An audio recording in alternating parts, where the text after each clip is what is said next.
Should you get your real estate license? This is a very common question for people that want to begin a career in real estate. Real estate is viewed as one of the top industries in the world that has created billionaires according to Forbes.com. With the points brought up in this video, I hope this serves as more clarity to whether getting a license is right for you. And if you stay to the end of the video, I'll show you the new way that entrepreneurs are doing deals and making money left and right. But you're here because you're curious about getting licensed. So let's dive right into it. First, you want to decide which path of real estate you want to take. Do you want to wholesale, flip houses, or represent buyers and sellers, also known as retail? If you want to represent traditional buyers and sellers and you want to make money through realtor commissions or a brokerage, there are a few things that go with that. Finding a brokerage that gives an opportunity to be successful is key. Join a brokerage that has reasonable commission splits and that has agents and brokers there at all times to help you out. There are tons of brokerages everywhere, so be sure to be thorough when you're scouting out offices to join once you get licensed. Once you pass your real estate exam, you are now licensed and it's time to join a brokerage. Then when you join a brokerage, you have to join an MLS association board. And then there's fees that come with having MLS access, both quarterly and annually. The MLS, or a multiple listing service, is a tool that gives house data and sales information in a given region. The MLS is probably the most valuable tool that comes with being a realtor. Although the MLS used to be a far more valuable tool. It used to be that realtors with MLS access used to be the gatekeepers to all property data, until MLS association boards started selling property data to third-party websites like Zillow, Redfin, and Realtor.com. Aside from all the tools needed to become a realtor, when representing traditional clients in the buying or selling of a home,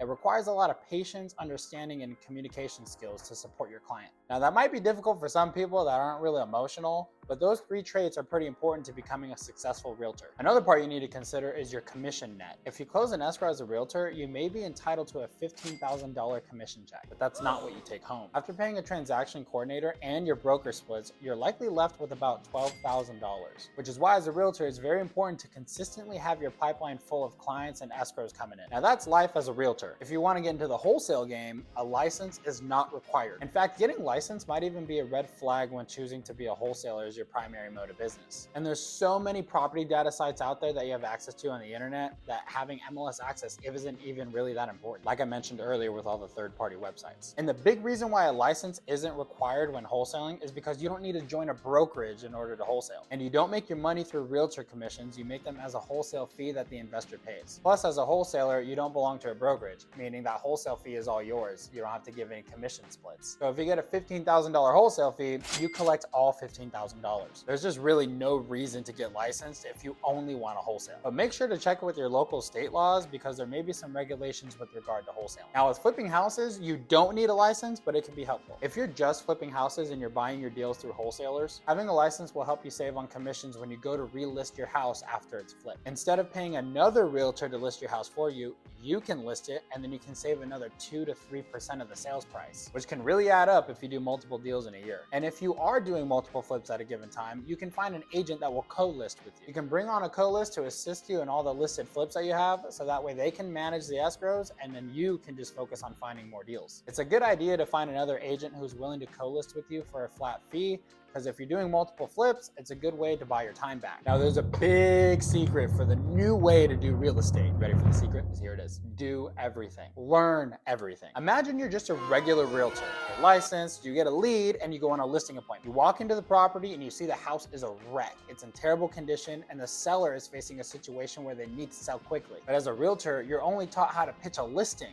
and to get a listing agreement signed and then put on the MLS. But the only way to offer a solution to this particular seller is to know how to offer all cash as is, since the property isn't in good enough condition to qualify for a traditional mortgage, and the seller is distressed, so they're facing a situation where they need to sell quickly. You're not doing the seller any justice by sitting there and offering 6% to list and to host an open house. That's like going to a restaurant and only having one menu option to choose from. The most successful people I know are doing everything. They're flipping, they're wholesaling, and they're representing buyers and sellers. They've built a team around them with established goals, and they support one another to make sure that deals get done. But most importantly, they have a variety of menu options for homeowners to choose from when it comes to selling. And the reason they do this is because there's buyers and sellers of all situations and of all kinds out there, and we need to learn how to help as many as possible. You'll get compensated very well for knowing how to solve multiple problems. Now, obviously, you can't start by doing everything at once. So I recommend finding somebody that has multiple legs to their business that you can learn from. So the answer to this question, should I get licensed, is yes.